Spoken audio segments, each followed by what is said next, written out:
आज बताऊंगी Dalton's atomic theory. ठीक है, क्या थी ये डाल्टन्स एटॉमिक थ्योरी? पहली बात तो ये बेस थी लॉ ऑफ केमिकल कॉम्बिनेशन पे।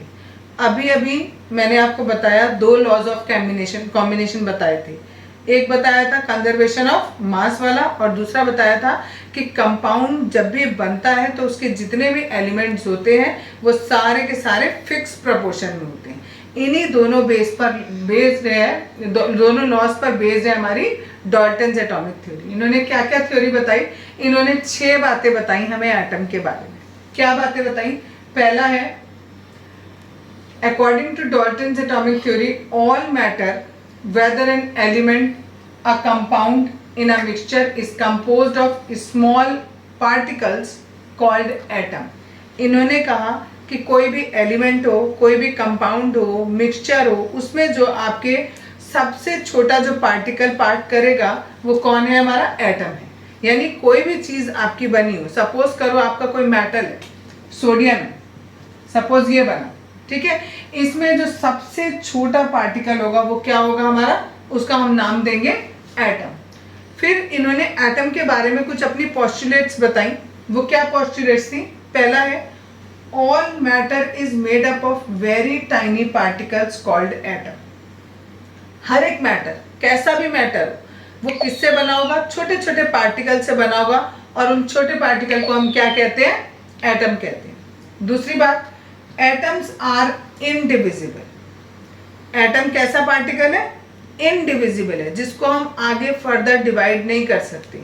आगे जाकर ये गलत साबित हुआ, हम इसको एटम को आगे फर्दर डिवाइड कर सकते हैं, लेकिन जब तक डाल्टन ने पता लगाया था उस समय तक एटम सबसे छोटा पार्टिकल था, उसको हम फर्दर डिवाइड नहीं कर सकते थे। Which can not be created और destroyed in a chemical reaction.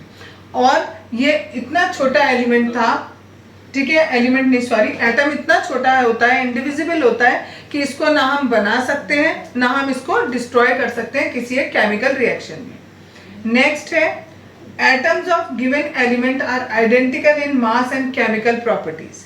अगर हमारा किसी एक ही मैटर के एलिमेंट है तो वो सारे के सारे एक जैसे होंगे। जस्ट सपोज करो, मैंने बताया था सोडियम, सोडियम में मैंने बोला ये एक एटम है, एक ये एटम है, एक ये एटम है, ऐसे इसमें कई हजारों एटम है, ठीक है। तो वो कह रहे हैं अगर एक आपका एलिमेंट है, उस एक एलिमेंट के जितने भी एटम होंगे उन सब का मास, इसका जितना मास होगा उतना ही इसका भी होगा, उतना ही इसका भी होगा, और इन सब की प्रॉपर्टीज भी कैसी होंगी? एक जैसी। क्यों? क्योंकि ये एक ही मैटर के हैं। जब एक मैटर के हैं तो सबकी सब प्रॉपर्टी कैसी होगी? एक जैसी होगी, ठीक है। इसी का उल्टा इसमें दिया था, एटम ऑफ गिवन एलिमेंट, किसी एक एलिमेंट के सारे जितने भी एटम है सबका मास भी सेम और सबकी प्रॉपर्टी भी सेम। अगला पॉइंट है कि अगर हमारा एलिमेंट डिफरेंट है, जैसे एक मैंने लिया यहाँ पर सोडियम, दूसरा मैंने ले लिया क्लोरीन सपोज, ठीक है, इसके एटम और इसके एटम, इसका मास अगर m है तो इसका हो सकता है m डैश हो, इसकी अगर प्रॉपर्टी कुछ और है, हो सकता है इसकी प्रॉपर्टी है कि इसके जो एटम है वो किसी भी उसको मैग्नेट को चिपक जाते हैं जाके, हो सकता है इसकी जो प्रॉपर्टी हो सकता है वो कहे कि वो नहीं चिपक रहे, हो सकता है कि इसका जो एटम है इसकी ये प्रॉपर्टी है, केमिकल प्रॉपर्टी की, ये पानी में सॉल्युबल है, हो सकता है इस वाले की प्रॉपर्टी कैसी हो कि वो पानी में सॉल्युबल ना हो। तो यानी इन्होंने कहा अगर एलिमेंट फर्क हो गए तो उनकी प्रॉपर्टीज भी क्या हो जाएंगी? अलग हो जाएंगी। इससे पहले वाले में बोला था कि अगर एक ही है, अगर हम इसको कंसिडर ही नहीं कर रहे, केवल एक ही एलिमेंट है, ठीक, इस एलिमेंट के अलग अलग एटम है, तो इन सब का मास सेम होगा और इन सब की प्रॉपर्टीज भी कैसी होंगी? एक जैसी होंगी। लेकिन अगर एलिमेंट चेंज हो गया तो क्या होगा? उनकी प्रॉपर्टीज भी अलग और मास भी अलग हो जाएगा। नेक्स्ट पॉइंट है, atoms combine in the ratio of small whole number to form compound. अगर सपोज आपको कोई एक कंपाउंड बनाना है, सपोज हमें वाटर बनाना है, ठीक है, वाटर बनाना है तो हमारे पास हाइड्रोजन के एटम्स हैं और ऑक्सीजन के एटम है, तो कह रहे हैं जब ये आपस में कंबाइंड होंगे तो होल नंबर में कंबाइंड होंगे। जैसे हाइड्रोजन के 2 और ऑक्सीजन का कितना? 1। हम ऐसे नहीं लिख रहे हाइड्रोजन का 1 और ऑक्सीजन का आधा, नहीं, ठीक है, आधा अधूरा नहीं लेना है। कैसे लेना है?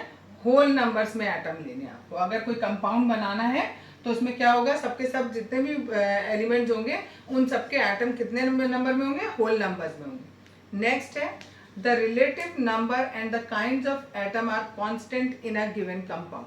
अगर एक कंपाउंड फिक्स कर दिया हमने, कार्बन डाइऑक्साइड फिक्स कर दिया, तो वो कह रहे हैं काइंड्स ऑफ एटम, इसमें कितने तरीके के एटम है वो भी फिक्स होगा और उनके नंबर भी क्या होंगे? फिक्स होंगे। जैसे हमारे पास दो काइंड के एटम है, एक कार्बन के और एक ऑक्सीजन के। अभी बताया था ना ये वाला फोर्थ वाला पॉइंट कि अगर एलिमेंट अलग है तो उनके एटम कैसे होंगे? अलग अलग होंगे। इसका एटम अलग होगा, इसका एटम अलग होगा। इसके नंबर्स कितने हैं? एक, और इसका नंबर कितना है? दो। यानी कार्बन के कितने एटम है कार्बन डाइऑक्साइड के अंदर? एक, और ऑक्सीजन के कितने हैं? दो। तो वो कह रहे हैं रिलेटिव नंबर और काइंड्स ऑफ एटम वो दोनों के दोनों कांस्टेंट होते हैं किसी भी एक कंपाउंड में। सपोज करो मैंने एक और कंपाउंड लिया, ये ले लिया C6H12O6, ये शुगर का है, ठीक है। इसमें जो आपका कार्बन है उसके कितने एटम है? 6 एटम है। हाइड्रोजन के कितने हैं? 12 हैं। और ऑक्सीजन के कितने हैं? 6 हैं। तो ये फिक्स रहेगा, ये चेंज नहीं होगा। क्लियर है इतना? पेज नंबर 27 पर न्यूमेरिकल दिए गए हैं आपको, कुछ क्वेश्चंस हैं वो बता रही हूँ। पहला क्वेश्चन है in a reaction 5.3 gram of sodium carbonate reacted with 6 gram of ethanoic acid. The product were 2.2 gram of carbon dioxide, 0.9 gram of water and 8.2 gram of sodium ethanoate. Show that these observations are in agreement with the law of conservation of mass. हमें ये बताना है इस वाले में कि ये जो भी इक्वेशन इन्होंने दी है ये law conservation of law of mass जो हमने पढ़ा हुआ है उसको वेरीफाई करती है। तो ये क्वेश्चन में इक्वेशन आपको खुद दे रखी है, इन्होंने नहीं दी हो तो आपको दिया हुआ है इन्होंने। सोडियम कार्बोनेट इथेनोइक एसिड से रिएक्ट करता है, रिएक्ट करने के बाद ये तीन चीजें बनाता है, कार्बन डाइऑक्साइड, वाटर और सोडियम इथेनोइक। ये आपको 5.3 ग्राम दिया है, ये 6, ये इतना, ये इतना और ये इतना, ये सब कुछ क्वेश्चन में गिवन कर रखा है आपको। बस हमें क्या करना है, ये वाला जो रिएक्शन से लेफ्ट साइड होती है इसको हम कहते हैं रिएक्टेंट साइड, और जो एरो के राइट साइड में होता है उसको हम प्रोडक्ट वाली साइड कहते हैं। तो हमने मास ऑफ रिएक्टेंट निकाला, इन दोनों को हमने ऐड अप कर दिया, ठीक है। सिमिलरली मास ऑफ प्रोडक्ट निकालेंगे, ये 3 है प्रोडक्ट में, इन तीनों को ऐड कर देंगे और हम देख रहे हैं दोनों तरफ मास क्या आया है? बराबर आया है। दैट मीन्स कि ये कंजर्वेशन ऑफ मास वाला जो हमारा लॉ था उसको वेरीफाई करता है, ठीक है। सेकेंड क्वेश्चन हमें दिया है hydrogen and oxygen combine in ratio of 1:8 by mass to form water, ठीक है। What mass of oxygen gas would be required to react completely with 3 gram of hydrogen gas। आपको दिया है कि जब हाइड्रोजन और ऑक्सीजन को मिलाकर पानी बनाना होता है तो उनका रेशियो होता है 1:8 का। 1:8 का मतलब है 1 आपका हाइड्रोजन होगा यानी 1 ग्राम और ऑक्सीजन आपका 8 ग्राम होगा। यानी अगर आपके पास हाइड्रोजन का 1 ग्राम है तो आपको ऑक्सीजन कितने ग्राम चाहिए? 8 ग्राम चाहिए। क्या बनाने के लिए? पानी बनाने के लिए। क्वेश्चन में उन्होंने पूछा है 3 ग्राम अगर आपके पास हाइड्रोजन है तो ऑक्सीजन कितना चाहिए होगा? तो सिंपल सी बात है, 1 के लिए 1 ग्राम के लिए 8 ग्राम चाहिए, तो 3 ग्राम के लिए कितना चाहिए होगा? 8 × 3। तो 8 × 3 क्या? 24 ग्राम। इतनी ऑक्सीजन हमें चाहिए 3 ग्राम हाइड्रोजन के लिए, ठीक है। नेक्स्ट है हमारा question number 3। Which postulate of Dalton of the atomic theory is the result of law of conservation of mass? ठीक है, इसमें हम पूरा पॉस्टुलेट जो हमने वो पढ़ा था, law of conservation of mass पूरा था, वो पूरी की पूरी डेफिनेशन इसमें लिख देंगे, ठीक। नेक्स्ट है which postulate of Dalton's atomic theory can explain the law of definite proportion. इसमें हमने जो दूसरा लॉ पढ़ा था कांस्टेंट प्रोपोर्शन वाला, उसकी पूरी डेफिनेशन हमें यहाँ पर लिख देनी है, ठीक। नेक्स्ट है हमारा आगे दिया है व्हाट इज एटम। एटम किसे कहते हैं? एटम क्या होता है? एटम हमारे बिल्डिंग ब्लॉक्स होते हैं किसी भी मैटर के। यानी मैटर हमारा किस चीज से मिलकर बना होता है? एटम से मिलकर बना होता है। मैटर का सबसे छोटा पार्टिकल हमारा क्या कहलाता है? एटम होता है। एटम कितने बड़े होते हैं? बहुत ही छोटे होते हैं। इतने छोटे होते हैं कि हम इन्हें नेकेड आई से नहीं देख सकते।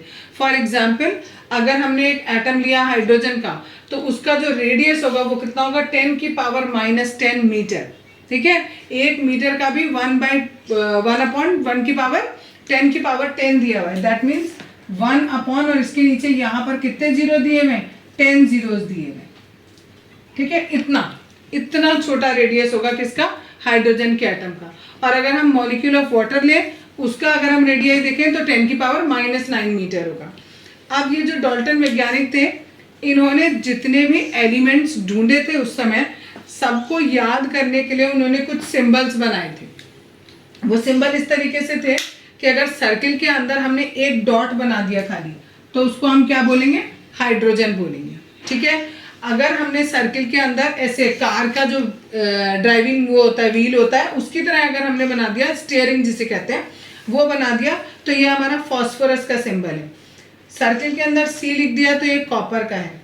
सर्किल के अंदर अगर हमने ऐसी छोटी छोटी लाइनें बना दी तो ये हमारा गोल्ड का सिंबल है। सर्किल को हमने पूरा कलर्ड कर दिया तो ये कार्बन का सिंबल है। सर्किल के अंदर अगर हमने प्लस बना दिया तो ये सल्फर का सिंबल है। सर्किल के अंदर अगर हमने कैपिटल एल लिख दिया तो ये लेड का सिंबल है। सर्किल के अंदर अगर हमने कैपिटल पी लिखा तो ये प्लेटिना उसका सिंबल है। अगर सर्किल बनाया खाली उसके अंदर कुछ नहीं किया तो ये ऑक्सीजन का सिंबल है।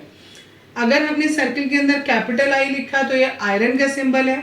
सर्किल के अंदर कैपिटल एस है तो वो सिल्वर का है। और सर्किल के अंदर यहाँ हमने कैसे ऐसे हाफ सर्किल्स बना रखे हैं। ठीक है, अगर ये बनाया है तो ये मरकरी का सिंबल है।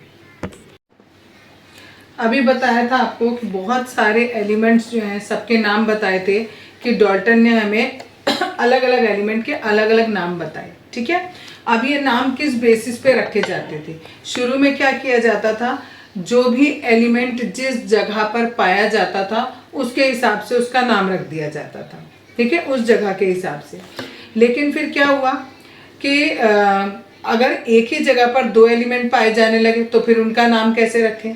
तो फिर क्या किया, कुछ एलिमेंट्स जिनका जो कलर होता था, जैसे गोल्ड है, ठीक, गोल्ड येलो कलर का होता है, ठीक, तो उसका नाम गोल्ड रख दिया गया क्योंकि जो मीनिंग होता है गोल्ड का वो येलो होता है।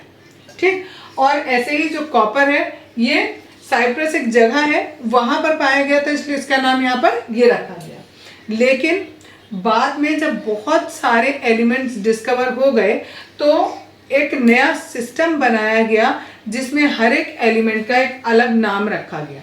वो सिस्टम था international union of pure and applied chemistry, IUPAC। इसका IUPAC बहुत ज़्यादा फेमस है। आप क्लास 11th में IUPAC नेम्स रखना सीखोगे किसी भी कंपाउंड्स की। ठीक है, तो अभी यहाँ पर ये IUPAC नेम के अकॉर्डिंग हमने किसके, जो हमारे पास एलिमेंट्स थे उनके नाम रखे। उनके नाम रखने में इन्होंने रूल्स बताए। उस रूल के अकॉर्डिंग हमें क्या करना है, जो भी हमारे पास एलिमेंट है उस एलिमेंट का हमें शुरू का पहला लेटर लेना है। अगर हमने जैसे सपोज पहले हमें मिला कार्बन, तो कार्बन के लिए हमने कैपिटल C लिख दिया। लेकिन जब हमें मिला कैल्शियम, उसके बाद मिला हमें कोबाल्ट। अब देखो ये सब C के हैं, लेकिन हमें अगर हम सबकी जगह C लिखेंगे तो कंफ्यूजन हो जाएगा। तो जो ये IUPAC था, इन्होंने बोला कि आप क्या करो, जो भी आपका नाम है उसमें दूसरा लेटर आप वो लिख लो जो बहुत ज़्यादा, जिस पर स्ट्रेस दिया जा रहा है। जैसे कैल्शियम में A आ रहा है, ठीक, कोबाल्ट में O आ रहा है। तो और करना क्या है, जो पहला लेटर है वो कैपिटल लिखना है और जो दूसरा लेटर है वो हमें स्मॉल लिखना है। अगर आप इसे CA लिख दोगे तो ये गलत हो जाएगा। ठीक है, ऐसे नहीं लिखना है। लिखने को आता है कि आप इनके नाम लिखो। अब कुछ एलिमेंट ऐसे थे जिनके नाम हमने उनके लैटिन भाषा में जो उसे कहते हैं उसके हिसाब से रख दिया। जैसे आयरन है, आयरन का लैटिन नेम है फेरम, कैल्शियम का केलियम, सोडियम का नेट्रियम। ये इनके लैटिन नेम्स हैं, पूछे जाते हैं पेपर में। ठीक है, अब आगे अगला टॉपिक है एटॉमिक मास। एटॉमिक मास किसे कहते हैं? 1 atomic mass unit is equal to exactly 1/12 the mass of 1 atom of carbon 12। अब आप कहोगे कार्बन 12 क्या होता है? ठीक है, ऐसा होता है, कार्बन में जितने नंबर्स ऑफ इलेक्ट्रॉन होते हैं उसके अकॉर्डिंग कार्बन 12 और 2 एक कार्बन 14 भी होता है। ये आप आगे की क्लासेस में पढ़ोगे कि कार्बन 14 भी होता है और कार्बन 12 भी होता है। तो अभी फिलहाल हम केवल ये देखेंगे कि जो कार्बन 12 है इसका हमने क्या लिया, केवल 1 एटम लिया, केवल 1 एटम। इस 1 एटम का जितना भी वेट था, ठीक है, मास लिख लो, जितना भी मास था इसका, मास बोला गया, जितना भी इसका मास है उसका क्या कर दो 1/12, तो वो जितना आएगा उसे हम कहते हैं एटॉमिक मास या 1 एटॉमिक मास यूनिट। क्या बोला, फिर से सुनो, कार्बन 12, ठीक है, ये कार्बन 12 एक तरीके से कार्बन का ही एटम है, ठीक। इस कार्बन का हमने एक एटम लिया, उस एक एटम का जितना भी मास था उसको हमने डिवाइड कर दिया किससे, 12 से, ठीक। अब जो मास आएगा उसे हम क्या कहेंगे, 1 एटॉमिक मास यूनिट उसको हम बोलेंगे, ठीक।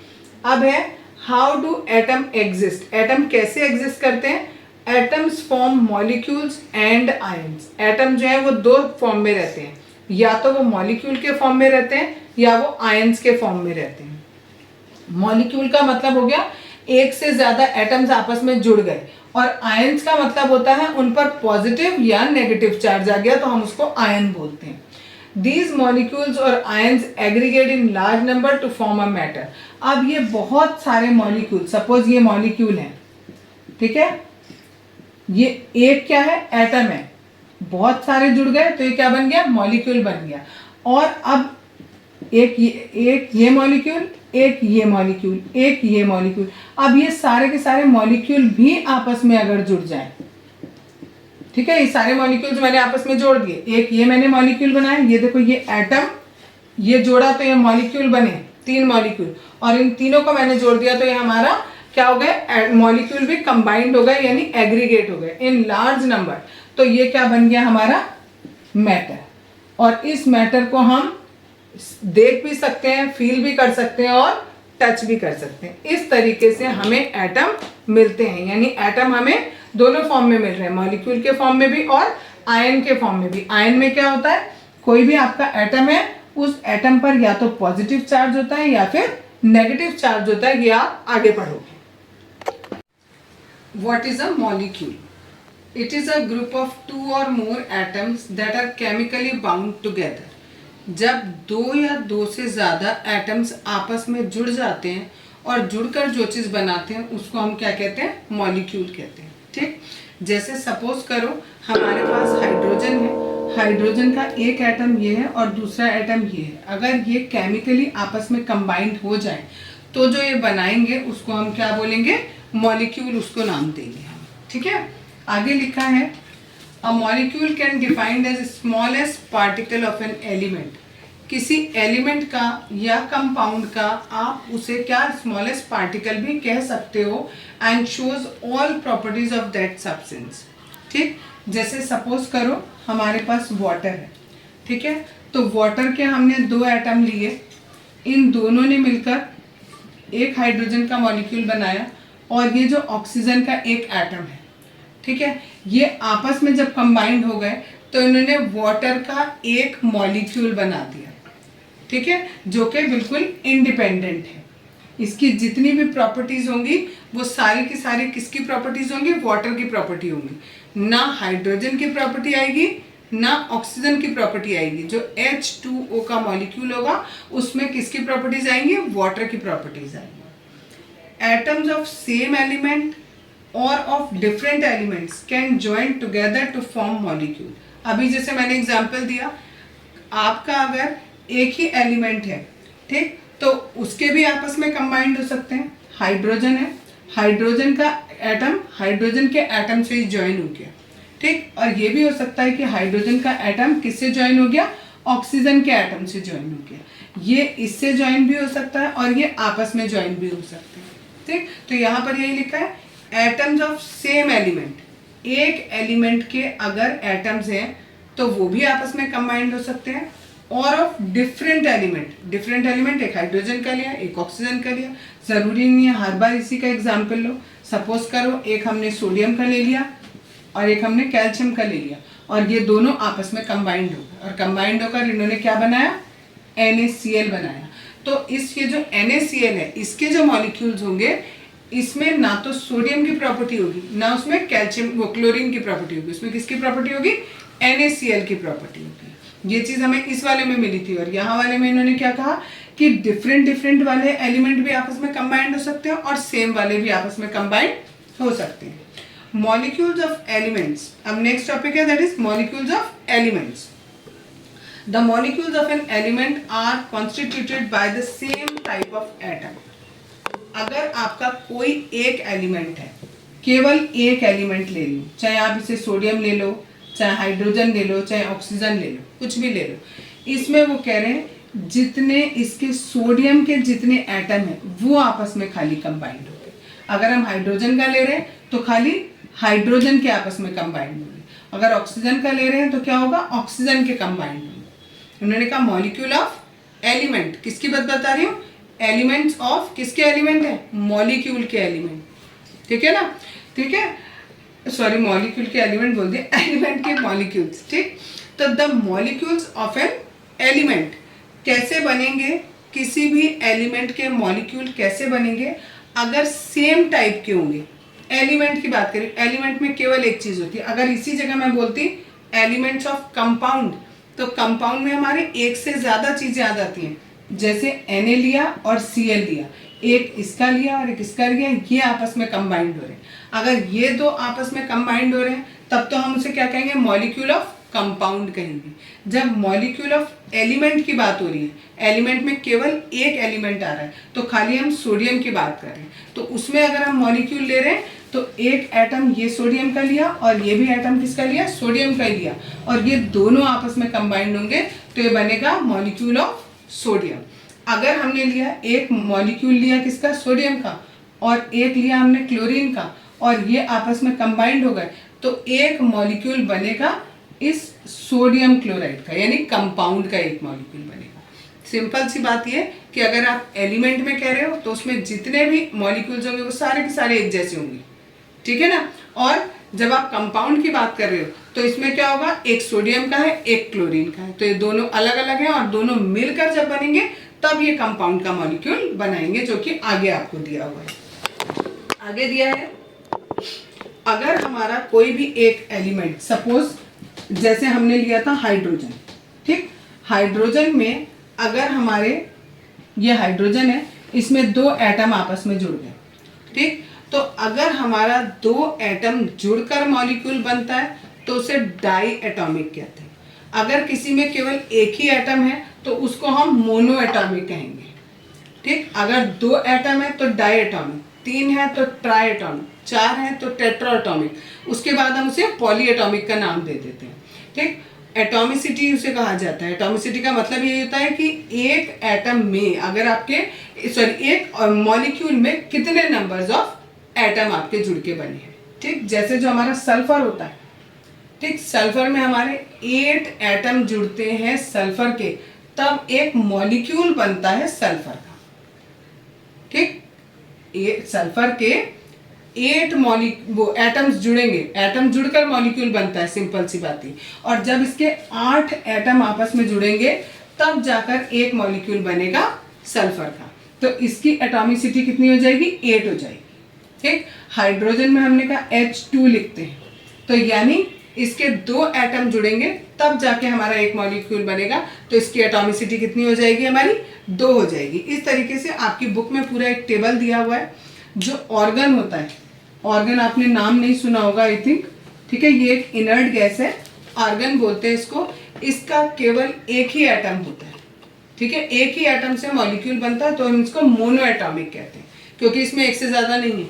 अभी तुम्हें मैंने बताया हाइड्रोजन डायटोमिक, ऑक्सीजन डायटोमिक होता है, नाइट्रोजन डायटोमिक होता है, क्लोरीन डायटोमिक होता है। कैसे लिखते हैं क्लोरीन, Cl2 ऐसे लिखा जाता है, ठीक है, तो ये डायटोमिक होते हैं।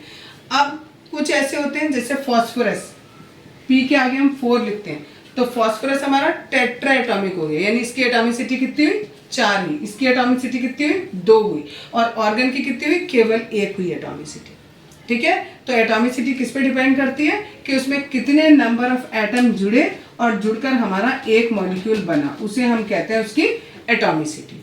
आगे दिया है मॉलिक्यूल ऑफ कंपाउंड, जो कि मैं यहाँ पर ही तुम्हें समझा के आई हूँ कि जब क्या होगा, atom of different elements join together in definite proportion to form molecule of compound, तब हम उसे क्या कहेंगे, मॉलिक्यूल्स ऑफ कंपाउंड कहेंगे। एक और एग्जांपल लेती हूँ, जैसे कार्बन और हाइड्रोजन। कार्बन का हमने एक एटम लिया, हाइड्रोजन के हमने 2 एटम लिए, ठीक है, और ये दोनों के दोनों आपस में मिल गए। जब मिल जाएंगे, ये दोनों मिलेंगे, तब मिलकर हमारा एक मॉलिक्यूल बनाएंगे, किसका, कंपाउंड का। कौन सा compound, carbon dioxide. Carbon dioxide कब बनेगी, जब कार्बन कितना हो, 1 हो, और ऑक्सीजन कितने हो, 2 हो। जब एक कार्बन का और 2 ऑक्सीजन के मिलेंगे, तब ये मिलकर क्या बनाएंगे, एक मॉलिक्यूल बनाएंगे इस कंपाउंड कार्बन डाइऑक्साइड का, ठीक है। नेक्स्ट आगे टॉपिक दिया है आपका, what is an ion. Ion किसे कहते हैं, compounds composed of metal and non metal contains charge species. बहुत सारे कंपाउंड्स ऐसे होते हैं जो अभी बताया था, जैसे NaCl। NaCl हमारा एक कंपाउंड है, ठीक। H2O एक कंपाउंड है, CO2 एक कंपाउंड है। इन सारे कंपाउंड्स में कुछ पॉजिटिव और कुछ नेगेटिव चार्ज होते हैं, ठीक है। इन पॉजिटिव और नेगेटिव चार्ज को ही हम आयंस बोलते हैं, ठीक। 2 तरीके के बता दिए मैंने, एक पॉजिटिव और एक नेगेटिव। जो पॉजिटिवली चार्ज होता है उसे एनायन बोला जाता है, और जो नेगेटिवली चार्ज होता है उसे हम क्या बोलते हैं, कैटायन बोलते हैं। ये नाम याद रखो, आगे भी आपकी पूरी एक टेबल आएगी, उस टेबल में आपको बहुत सारे ऐसे एलिमेंट्स लिख के दूंगे, जिसमें कुछ पर पॉजिटिव चार्ज होगा और कुछ पर नेगेटिव चार्ज होगा, वो आपको याद रखना पड़ेगा। अब नेक्स्ट टॉपिक है writing chemical formula. Chemical formula किसे कहते हैं, जैसे ये आपने लिखा है HCl है, H2O, H2S, ये सब हमारे केमिकल फॉर्मूला कराते हैं। ये फॉर्मूले कैसे लिखे जाते हैं, उसके लिए 3 रूल हैं। पहला है, द वैलेंसीज और charges on the ion must balance. जो भी 2 आप लेके चले हो, जैसे H है और Cl है, इसके बीच का हमें फॉर्मूला लिखना है, तो हमें हाइड्रोजन का और क्लोरीन का जितने जितने उनके ऊपर आयन्स हैं, वो आयन हमें पता होने चाहिए, ठीक। और इस तरीके से हमें इन्हें लिखना है कि ये दोनों आपस में बैलेंस हो जाएं। जैसे यहाँ पर तो देखो ये दोनों ही बैलेंस हैं, ये भी एक है, ये भी एक है। यहाँ पर क्या हो रहा है, हाइड्रोजन की 1 वैलेंसी है, जबकि ऑक्सीजन की कितनी वैलेंसी दिखाई है, 2 वैलेंसी दिखाई है। तो जब हमने इसका फॉर्मूला लिखा, तो हमने हाइड्रोजन 2 ले लिए और ऑक्सीजन 1 ही लिया। इसका मतलब जब हाइड्रोजन मैंने 2 लिए, तो दैट मीन्स +2 हो गया, 1 into 2 is 2, और यहाँ पर कितना है, -2, दोनों मिलाकर बैलेंस हो गया। इसी तरीके से हमें क्या करना है, जितने भी हमें वैलेंसीज लेनी है, जितने भी आपके एलिमेंट्स इसमें आपने लिए हुए हैं, एलिमेंट हो, नॉन मेटल हो या नॉन मेटल हो, उनको मिलाकर आपकी जो टोटल बैलेंसी है वो बैलेंस होनी चाहिए, यानी जितने प्लस हैं उतने ही माइनस भी होने चाहिए। नेक्स्ट है, when a compound consist of a metal and a non metal. अगर कोई कंपाउंड का नाम आपने लिखा है और उस नाम में एक मेटल है और एक नॉन मेटल है, जैसा कि HCl देखो, उसमें भी हाइड्रोजन हमारा मेटल में काउंट होता है और जो क्लोरीन है हमारा वो नॉन मेटल में काउंट होता है।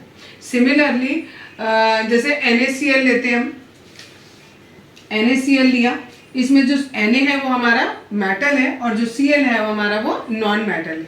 तो वो कह रहे हैं अगर आप कोई ऐसा कंपाउंड बना रहे हो जिसमें एक मेटल है और एक नॉन मेटल है, तो हमेशा जो लिखा जाएगा एलिमेंट वो भी सबसे पहले मेटल लिखा जाएगा, और इसका अगर हम नाम रखेंगे तो भी हम नाम में सबसे पहले सोडियम क्लोराइड लिखेंगे।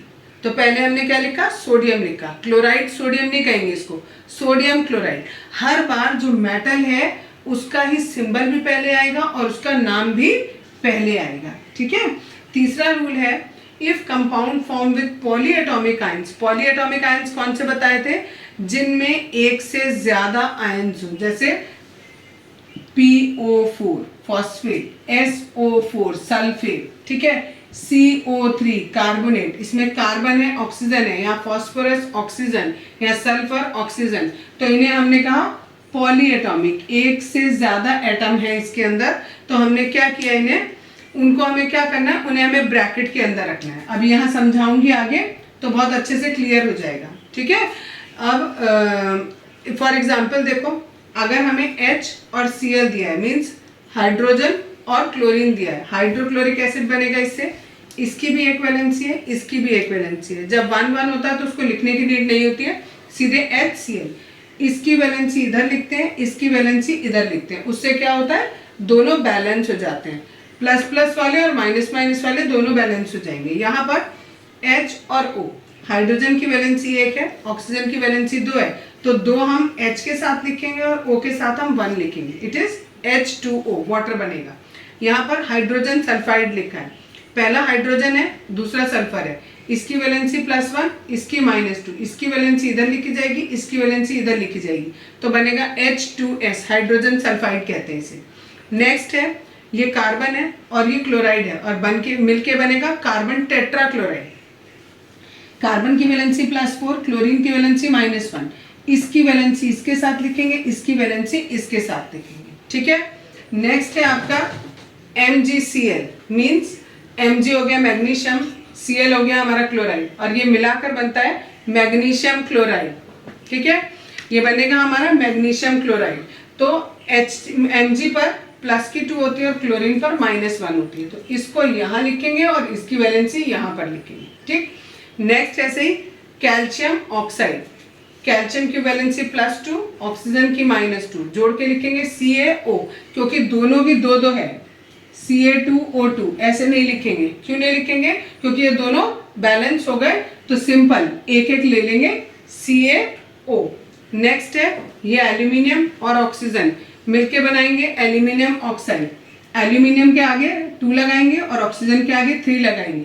ये किसकी वैलेंसी कितनी होती है ये आपको याद रखना पड़ेगा, ठीक है, उसका टेबल आपकी बुक में गिवन है, उस टेबल से आप याद कर लो।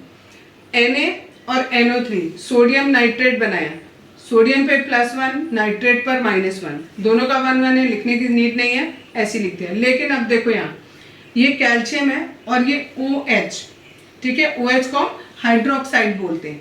अब इसमें अगर आप खाली ऐसे लिख देते CaOH, ठीक, मैंने अभी बोला था ना जब पॉली एटॉमिक एटम्स आएंगे तो आपको क्या करना पड़ेगा, उन्हें ब्रैकेट में रखना पड़ेगा और फिर उसके बाद वैलेंसी लिखनी पड़ेगी। कैल्शियम की वैलेंसी कितनी थी, यहाँ पर ये +2 है, तो OH के साथ क्या आएगा 2 आएगा, और Ca के साथ क्या आएगा -1 आएगा। अगर हम यहाँ पर ये ब्रैकेट नहीं लगाते, अगर ये ब्रैकेट नहीं होता तो इसका मतलब ये होता Ca, कैल्शियम 1 है, ऑक्सीजन 1 है और हाइड्रोजन कितने हैं 2 हैं, जबकि ऐसा नहीं है, हमारे OH दोनों 2 2 हैं, ठीक है, इसलिए हमें वहां पर क्या लगाना पड़ेगा, ब्रैकेट लगाना पड़ेगा। इसी तरीके से नेक्स्ट है NaCO3, सोडियम पर वैलेंसी होती है +1, कार्बोनेट पर होती है -2, मिलाकर बनेगा सोडियम कार्बोनेट। अब देखो यहाँ पर हमें ब्रैकेट लगाने की जरूरत क्यों नहीं पड़ी, क्योंकि जो CO3 है वो केवल 1 है, सोडियम 2 है, तो हमने सोडियम के आगे 2 लगाते हैं, ठीक। नेक्स्ट है हमारा अमोनियम सल्फेट, अमोनियम पे +1, सल्फेट पे -2 होती है, ठीक, दोनों को जोड़ेंगे तो अमोनियम सल्फेट बनेगा। अब यहाँ NH4, नाइट्रोजन भी है और हाइड्रोजन भी है, 2 चीजें हो रही हैं, तो इसलिए हम इसे पूरे को ब्रैकेट में लेंगे और फिर नीचे 2 लगाएंगे, क्योंकि पूरी 2 वैलेंसी पूरे पर आई है। अगर आप ऐसे लिख दोगे NH4, तो अब बताओ 2 कहाँ लिखोगे, यहाँ कहाँ लिखोगे, नहीं समझ आएगा ना, तो दैट मीन्स यहाँ ब्रैकेट होगा और फिर 2 लिखा जाएगा और फिर बनेगा ये अमोनियम सल्फेट। क्लियर है इतना, ये NH4 पे +1। मॉलिक्यूलर मास किसे कहते हैं, molecular mass of a substance is the sum of the atomic masses of all the atoms in the molecule of a substance. कोई भी एक सब्सटेंस है, उस सब्सटेंस का एक मॉलिक्यूल आपको लेना है, उस मॉलिक्यूल के अंदर जितने भी आपके वो आ रहे हैं, एलिमेंट्स आ रहे हैं, जैसे H2O, इसके अंदर एक हाइड्रोजन आ रहा है और एक आपका ऑक्सीजन आ रहा है, इनका जितना भी एटॉमिक मास है उस सबको अगर हम ऐड कर दें तो वो पूरा इस एक मॉलिक्यूल का क्या कहलाएगा, मॉलिक्यूलर मास कहलाएगा, ठीक। जैसे फॉर एग्जांपल देखो यहाँ दिया है हाइड्रोजन का, एक हाइड्रोजन का हमें पता है एटॉमिक वेट होता है 1 AMU, ठीक, AMU is atomic mass unit. फिर हमें ऑक्सीजन का पता है वो कितना होता है 16 होता है। अब हमें निकालना है किसका, वाटर का, तो कैसे निकालेंगे, H कितना है 2, तो H का था 1 इंटू क्या किया 2, और ऑक्सीजन का कितना था 16, और बीच में क्या लगा देंगे प्लस। सबका जितना भी है आइटम्स आपके, सबको आपको बाद में ऐड कर देना है। जस्ट सपोज करो अगर यहाँ पर ऐसे लिखा होता C6H12O6, तो भी हम यही करते, कार्बन का जितना भी होता है वो लिखेंगे, उसको मल्टीप्लाई करेंगे 6 से, फिर बीच में प्लस लगा देंगे। हाइड्रोजन का जितना है वो लिखो, मल्टीप्लाई बाय 12 कर दो, फिर आगे प्लस लगा दो। ऑक्सीजन का जितना है वो लिखो, उसे मल्टीप्लाई कर दो 6 से, ठीक है। और इन सबको आप सॉल्व करके जो भी आपका आंसर आएगा वो इस पूरे एक मॉलिक्यूल का मॉलिक्यूलर मास हो जाएगा, ठीक है। इसी तरीके से एक और एग्जांपल बताया मैंने, यहाँ पर देखो 3 दिए हुए हैं, जैसे अभी मैंने बताया C6H12O6, सिमिलरली यहाँ पर HNO3 का बताया। HNO3 को हम नाइट्रिक एसिड कहते हैं। हाइड्रोजन का 1 होता है एटॉमिक मास, नाइट्रोजन का 14 होता है, ऑक्सीजन का 16 होता है। अगर हमें इन सबका ऐड करना है तो देखो हाइड्रोजन 1 है तो हमने खाली 1 लिखा, नेक्स्ट एलिमेंट शुरू हो गया N, तो बीच में प्लस लगा दिया, N का 14 होता है वो लिखा। अब नेक्स्ट है ऑक्सीजन, तो फिर बीच में प्लस लगा दिया। ऑक्सीजन का होता है 16, अब ऑक्सीजन कितने हैं 3 है, तो 16 इंटू 3 कर दिया। इनको सॉल्व किया, इसको मल्टीप्लाई करके लिखा, फिर इन तीनों को हमने ऐड कर दिया, ठीक। नेक्स्ट टॉपिक है हमारा फॉर्मूला यूनिट मास।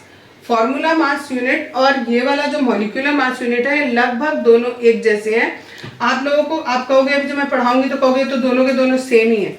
फर्क इतना होता है, जो फॉर्मूला यूनिट मास होता है बच्चों, कई बार आप देखोगे कि कई चीज़ों में जो रेशियो होता है, जैसे H और ऑक्सीजन का रेशियो है, अगर इनका रेशियो 2:1 है तो मैं इसको H2O ऐसे लिखूंगी, ठीक है। कहीं कहीं पर जैसे इससे पहले मैंने लिखा था C6H12O6, अगर मैं इसका फॉर्मूला यूनिट मास निकालूंगी तो वो आएगा CH2O आएगा। क्यों आएगा ऐसा? देखो कार्बन 6 है, हाइड्रोजन 12 है और ऑक्सीजन कितने हैं, फिर से 6 हैं। यानी अगर हम कार्बन की संख्या 1 ले रहे हैं तो हाइड्रोजन हमें उसके बिल्कुल डबल चाहिए और ऑक्सीजन बिल्कुल किसके बराबर चाहिए, जितने हमारे कार्बन थे उतने ही चाहिए। तो यानी अगर हम इनका सिंपलेस्ट रेशियो देखें तो हमारा कार्बन 1 है, ऑक्सीजन 1 है और हाइड्रोजन कितने हैं, 2 हैं। अगर हम इस तरीके से इस फॉर्मूले को लिखते हैं तो हम उसको कहते हैं फॉर्मूला यूनिट मास। और अगर हम जो उसमें एग्जैक्ट नंबर ऑफ कार्बन हमें जितनी जरूरत है अगर वो लिखते हैं तो उसको कहा जाता है मॉलिक्यूलर मास। तो निकालना अगर आपको फॉर्मूला यूनिट मास है, करना वही है, ये आपको ऑलरेडी क्वेश्चन में गिवन होगा कि किसका निकालना है। तो जैसे NaCl का निकालना है, NaCl का तो यूनिट फॉर्मूला यूनिट मास और प्लस मॉलिक्यूलर मास दोनों के दोनों सेम होंगे। क्यों? क्योंकि दोनों का केमिकल फॉर्मूला क्या है, सेम है। लेकिन जैसे ग्लूकोज का भी मैंने बताया, उनका दोनों का अलग अलग होता है। निकालने का तरीका फिर वैसे ही है। सोडियम का मास कितना होता है 23, क्लोरीन का होता है 35.5, दोनों को ऐड कर दिया, इट कम्स 58.5।